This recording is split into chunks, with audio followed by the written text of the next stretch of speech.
In this video, we're going to show that a vector field from R3 to R3 is conservative and find its potential function. Since it's going from R3 to R3, it's going to be a little bit more complicated to find its potential function than if it were going from R2 to R2, but it's still totally doable. But first, we're going to show it's conservative. So to show it's conservative, there's two ways to do that. One way to do that is to find the potential function, but if it's not conservative, you're going to have a hard time doing that. So maybe it's good to use a different method that will tell you for sure whether it's conservative or not. And we can do that using the curl. So I'm going to take the curl of this function. So whenever I'm taking the curl of something, I always like writing the bottom row of my determinant type thing first, because that's the one that's going to take up the most space.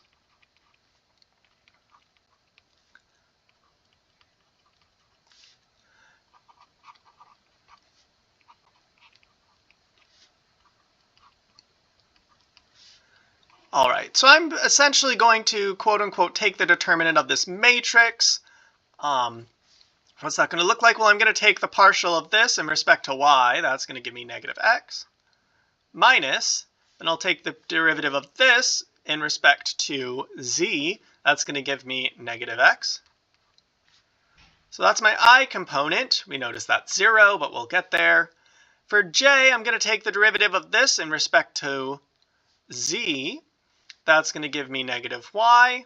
Minus, then I'll take the derivative of this in respect to x. That's also minus negative y. Hey, that also equals 0. This is looking good.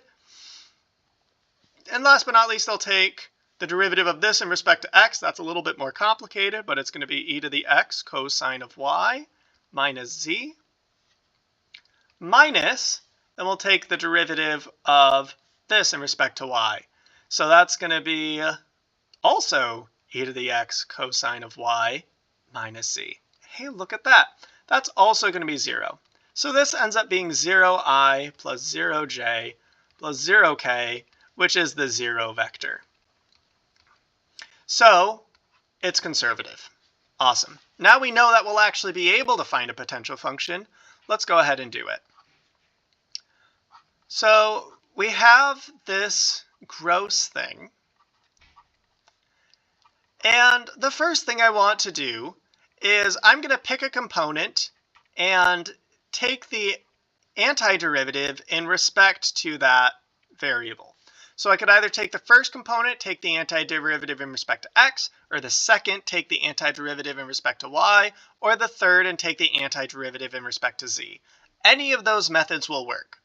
I'm going to do the first one in respect to x just because that's, a nice general rule to go with. So let's go ahead and take the derivative of the first one in respect to x. What's that going to give me? This is going to give us what our potential function is, plus or minus some function that's going to be a function of y or z. So we know that f is going to be, antiderivative of this one is going to be e to the x sine of y. Antiderivative of e to the x is e to the x. Sine of y is just a constant multiple there. Antiderivative of yz in respect to x is going to be yzx. And then instead of writing a plus c like I normally would, I'm going to write g of yz. So we'll have a function of y and z in some combination. So that tells me what f is. Now I just need to figure out what g is. So to find out what g is, let's go ahead and take the derivative of f in respect to y and compare that to our y component here. So I'll take that derivative. We'll get e to the x cosine of y minus zx plus the derivative in respect to y of yz. In fact, I'll keep writing it like that. And we know that that's going to equal this second component.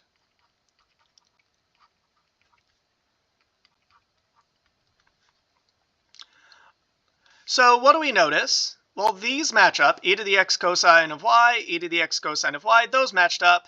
Negative zx, negative xz, those are the same. This gy, it looks like the derivative of g in respect to y is actually 0.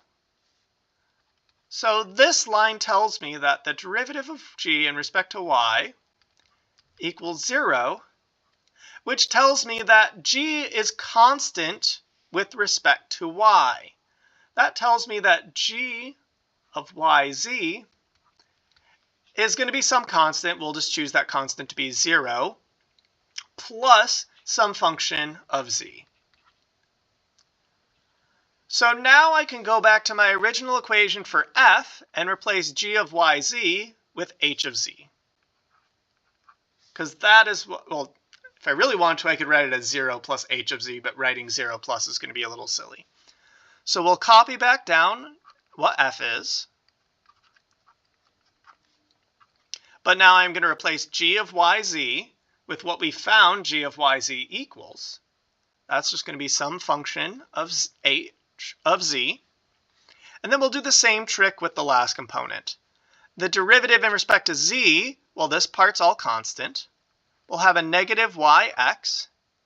And then we'll have whatever the derivative of this function is in respect to z.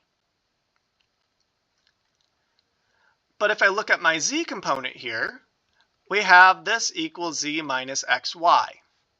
So this negative yx, this negative xy, those line up. Great. But this z is unaccounted for. What that means is that h prime of z is going to equal z, which I can then conclude that h of z is the antiderivative of that, or at least it's some antiderivative. So we'll have h of z equals z squared over 2 plus some constant, but now I don't really need to worry about what that constant is because I'm just trying to find a potential function.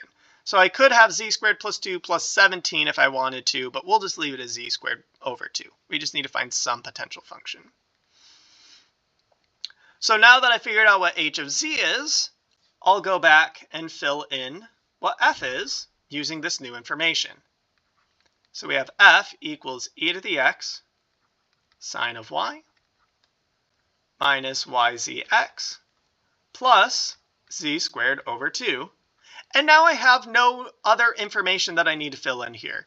Earlier, I had this g of yz, which I needed to find out, and I kind of simplified that down.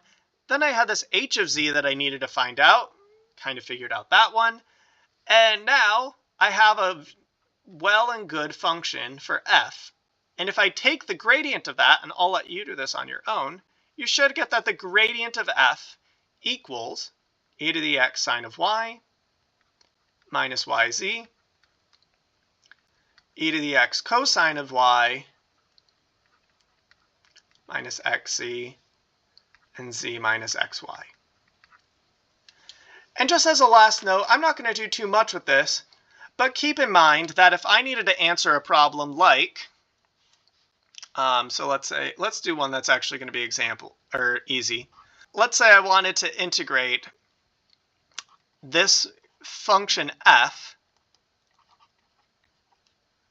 over the curve going from where c is the is the unit circle from actually it would have to be on the unit sphere, I guess. You know, it doesn't need to be. I can make this whatever I want. So I'm going to actually make it, it's going to be the circle, xyz, we'll make it xy3. So it's going to be a circle where the z coordinate's always 3, and x squared plus y squared equals 1. We'll go from 1, 0, 3 to 0, 1, 3. So what does that look like? This is barely going to matter, but we might as well draw it out so that we kind of know what's going on here. So I'll have this circle kind of floating in space. That looks sort of like this. And we're going, I'll color this in blue. We're going right there. So how could I evaluate this? Well, I could try to parameterize this, and then I could try to compose my parameterization with this awful vector field that we have here. Because this vector field is truly awful. Look at that. That's not nice. That would be all gross. But what I could do instead is I can just, since f is conservative,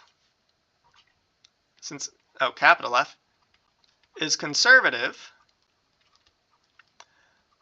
with potential function f equals this thing we just found, e to the x sine of y minus yzx. Oh, I did not choose as well as I'd hoped. Z squared over 2. I can just calculate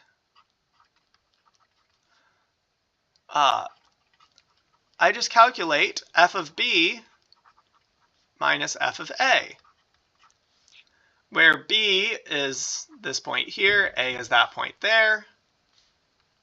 So that's going to be f of 0, 1, 3 minus f of 1, 0, 3, which equals e to the 0 sine of 1. That was a poor choice. Minus,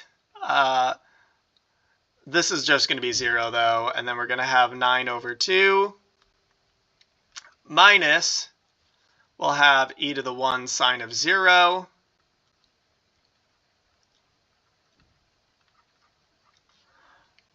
minus 0 plus 9 halves.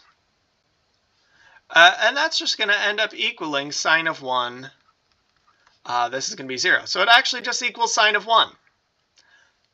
So I didn't need to actually do any crazy composition, any crazy parameterization. All I needed to do was find the beginning and end point of my curve, which were actually given to me. And then I needed to find the net change of the potential function. And that was it. So there you go. That's how you find a potential function. And then there's an example of how finding a potential function could be useful for you in answering a question.